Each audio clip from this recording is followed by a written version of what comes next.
आज की सबसे पहली और बड़ी खबर। झारखंड के मुख्यमंत्री श्री हेमंत सोरेन ने किया चतरा के इटखोरी में पावर ग्रिड सब स्टेशन का उद्घाटन। झारखंड के मुख्यमंत्री श्री हेमंत सोरेन ने शुक्रवार यानी 1 अक्टूबर को चतरा के इटखोरी प्रखंड में नवनिर्मित चोरकारी पावर ग्रिड सब स्टेशन का उद्घाटन किया। चोरकारी पावर ग्रिड सब स्टेशन और ट्रांसमिशन लाइन के निर्माण में 189.70 करोड़ रुपए की लागत आई।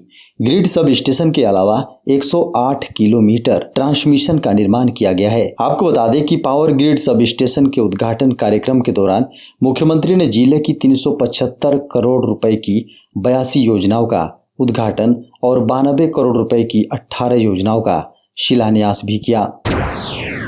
कोडरमा से बड़ी खबर सामने आ रही है। पुरुषोत्तम एक्सप्रेस से 36 किलो गांजा आरपीएफ ने किया बरामद। कोडरमा से बड़ी खबर है। शुक्रवार को पुरुषोत्तम एक्सप्रेस ट्रेन से 36 किलोग्राम गांजा बरामद किया गया है। कोडरमा आरपीएफ के द्वारा जब्त किए गए गांजे की कीमत 3,66,000 रुपए बताई जा रही है। गिरफ्तार तस्कर और बरामद गांजा को राजकीय रेल पुलिस को सौंप दिया गया है। तस्करों की गिरफ्तारी कोडरमा स्टेशन पर 02801 अप पुरुषोत्तम एक्सप्रेस से की गई है। गिरफ्तार तस्कर उड़ीसा का रहने वाला बताया जा रहा है। दोनों के पास से 36 किलोग्राम गांजा बरामद किया गया है। 5,000 रिश्वत लेते धराया बरकट्टा के पंचायत सेवक। बरकट्टा के पंचायत सेवक को एसीबी की टीम ने शुक्रवार को 5,000 रुपए रिश्वत लेते रंगे हाथ गिरफ्तार किया है। उसे उसके आवास से ही गिरफ्तारी की गई है। बताया जा रहा है कि पीएम आवास की योजना की अग्रिम भुगतान के लिए रिश्वत लेते उन्हें गिरफ्तार किया गया है। पीएम आवास के लिए चयनित लाभुकों को अग्रिम भुगतान के लिए पंचायत सेवक ने 10,000 रुपए की डिमांड रखी थी। अंत में मामला 5,000 रुपए में तय हुआ। घूस की राशि नहीं देने पर वे लाभुकों को चक्कर लगवा रहे थे। आपको बता दें कि शिकायत के सत्यापन के बाद एसीबी ने उसकी गिरफ्तारी का जाल बिछाया। खबर मौसम की। झारखंड में दुर्गा पूजा के अवसर पर बरसेंगे बादल। झारखंड में मौसम विभाग के अनुसार मानसून की विदाई 10 अक्टूबर के बाद शुरू हो जाएगी। इस बार दुर्गा पूजा के दौरान हल्की और मध्यम दर्जे की बारिश के आसार हैं। मौसम विभाग के अनुसार शुक्रवार से मानसून कमजोर पड़ेगा, लेकिन बीच बीच में हल्की बारिश 1 सप्ताह तक जारी होगी। झारखंड के कई इलाकों में हल्के और मध्यम दर्जे की बारिश होती रहेगी। स्वच्छ भारत मिशन शहरी 2.0 और अमृत 2.0 का शुभारंभ। प्रधानमंत्री नरेंद्र मोदी ने शुक्रवार को स्वच्छ भारत मिशन शहरी 2.0 और अमृत 2.0 का शुभारंभ किया है। इस दौरान कार्यक्रम को संबोधित करते हुए पीएम मोदी ने कहा कि साल 2014 में देशवासियों ने भारत को खुले में शौच से मुक्त करने का संकल्प लिया था। उन्होंने कहा 10 करोड़ से अधिक शौचालयों के निर्माण के लिए निर्माण के साथ देशवासियों ने ये संकल्प पूरा किया। अब स्वच्छ भारत मिशन अर्बन 2.0 का लक्ष्य गार्बेज फ्री शहर, कचरे के ढेर से पूरी तरह मुक्त शहर बनाना है। झारखंड के सभी जेलों में होगी पुलिस की एंट्री से पहले बॉडी लगेज की स्कैनिंग। झारखंड के सभी जेलों के मुख्य द्वार पर बॉडी और लगेज स्कैनिंग की मशीन लगाई जा रही है। जेल में एंट्री करने पर हर व्यक्ति की बॉडी स्कैनिंग और लगेज स्कैनिंग की जाएगी। ऐसा करने से जेल प्रशासन को खबर मिल जाएगी कि जेल के अंदर क्या क्या सामान जा रहा है। जेल आईजी ने सभी जेलरों को आदेश दिया है कि जल्द से जल्द मशीन लगाकर सूचना दें। जेल के बाद गैंगस्टर और अपराधियों तक आसानी से मोबाइल पहुंच जाता है। इसके अलावा नशीला पदार्थ और अन्य सामान भी पहुंचता है। इसी को कंट्रोल करने के उद्देश्य से जेल प्रशासन मशीन लगा रहा है। जेल में प्रवेश करने पर सुपरिटेंडेंट और जेलर सहित सभी कर्मियों को इस जांच से गुजरना होगा। आईपीएल में एमएस धोनी ने रचा इतिहास। महेंद्र सिंह धोनी ने गुरुवार को इंडियन प्रीमियर लीग यानी आईपीएल में किसी फ्रेंचाइजी के लिए 100 कैच पूरे करने वाले पहले खिलाड़ी बन गए हैं। भारत के पूर्व कप्तान रहे एमएस धोनी ने सीएसके के लिए यह कारनामा किया। उन्होंने सनराइजर्स हैदराबाद के खिलाफ रविंद्र जडेजा के ओवर में रिद्धिमान साहा को कैच लपकते ही यह उपलब्धि हासिल की। इसी मैच में उन्होंने 3 कैच लपके। आईपीएल में किसी भी फ्रेंचाइजी के लिए सबसे अधिक कैच लेने वाले खिलाड़ियों की सूची में धोनी के बाद केवल सीएसके के सुरेश रैना और मुंबई इंडियंस के किरोन पोलार्ड इस लिस्ट में शामिल है। इस पर खुशी जाहिर करते हुए अपने आधिकारिक ट्विटर हैंडल पर आईपीएल ने लिखा, खास क्रिकेटर खास मील का पत्थर। मुख्यमंत्री श्री हेमंत सोरेन ने कहा, सोलर पावर प्लांट्स को बढ़ावा दे रही है सरकार।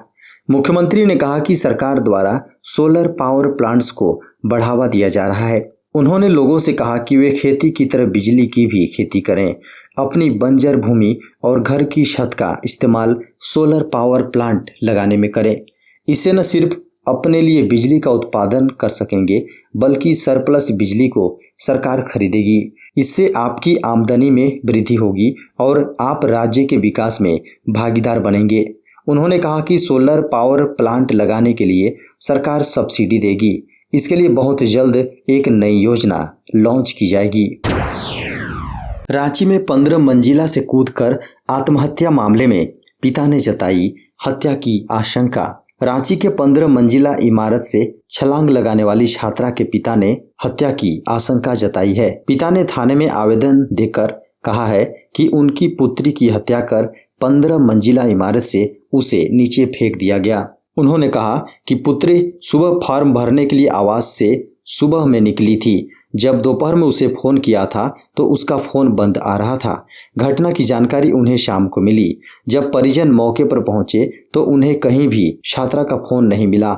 उन्होंने आगे कहा, उस पर कोई दबाव नहीं था, वो मानसिक तनाव में भी नहीं थी। इससे अलग वह हमेशा खुश रहती थी। उन्होंने ये भी कहा कि अगर आत्महत्या ही करना था तो फॉर्म भरने के लिए घर से क्यों निकली। मुख्यमंत्री हेमंत सोरेन ने कहा, अफीम की खेती रोकने के लिए उठाए जा रहे हैं कदम। मुख्यमंत्री ने कहा कि चतरा समेत कई जिलों में बड़े पैमाने पर अवैध रूप से अफीम की खेती होती है। इसे रोकने की दिशा में कई कदम उठाए जा रहे हैं। उन्होंने कहा, अफीम की बजाय मेडिसिनल प्लांट्स आदि की खेती को बढ़ावा दिया जा रहा है। इससे लोगों की आमदनी में काफ़ी इजाफा होगा।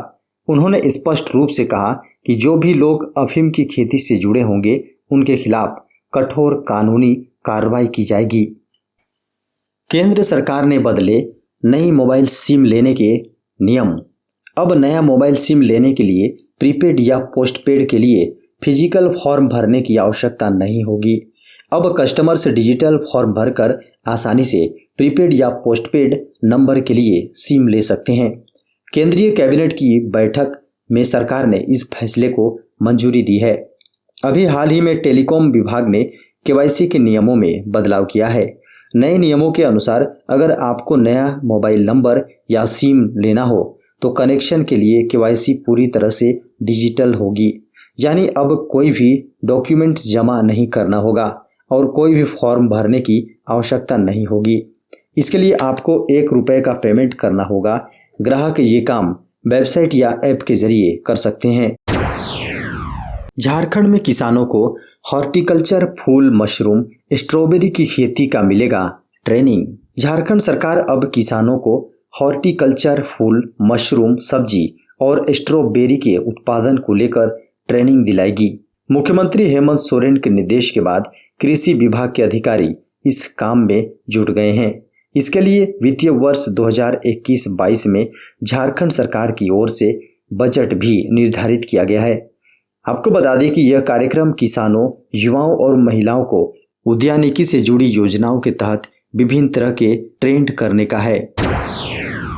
रांची में अब नीली ड्रेस में होंगे राजधानी के ऑटो चालक। झारखंड की राजधानी रांची में अब ऑटो चालक नीली जैकेट ड्रेस में नजर आएंगे।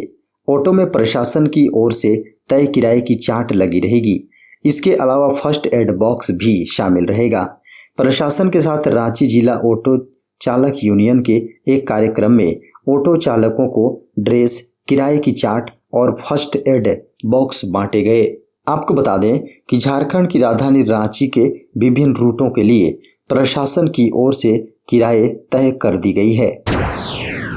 भारतीय रेलवे करेगा अपने 94 स्कूलों को बंद। देश भर में रेलवे के स्कूलों पर ताला लगने वाला है।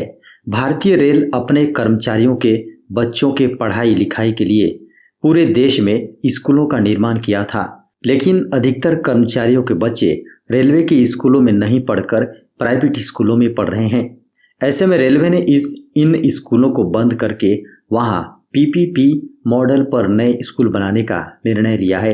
बताया जा रहा है कि वित्त मंत्रालय के principal economic adviser Sanjeev Sanyal ने रेलवे में कुछ बदलाव को लेकर रिपोर्ट के तौर पर कई सुझाव दिए हैं, जिनमें रेलवे के स्कूलों को बंद करके उसकी जगह पीपीपी मॉडल और केंद्रीय विद्यालय के अधीन चलाने की सिफारिश की है। इस रिपोर्ट को भारत सरकार के मंत्रिमंडल सचिवालय ने रेलवे बोर्ड के चेयरमैन को भेजा है। अब झारखंड के सभी कोर्ट में होगी फिजिकल सुनवाई। झारखंड के सभी कोर्ट में अब फिजिकल सुनवाई होगी। सिविल और अनुमंडल कोर्ट में शुक्रवार से ही फिजिकल सुनवाई होगी, जबकि हाईकोर्ट 4 अक्टूबर से फिजिकल सुनवाई करेगा। 4 अक्टूबर के पहले हाईकोर्ट के लिए एसओपी जारी कर दी जाएगी। गुरुवार को हाईकोर्ट एडवोकेट एसोसिएशन की हाईकोर्ट कोर कमेटी की बैठक के बाद यह फैसला लिया गया।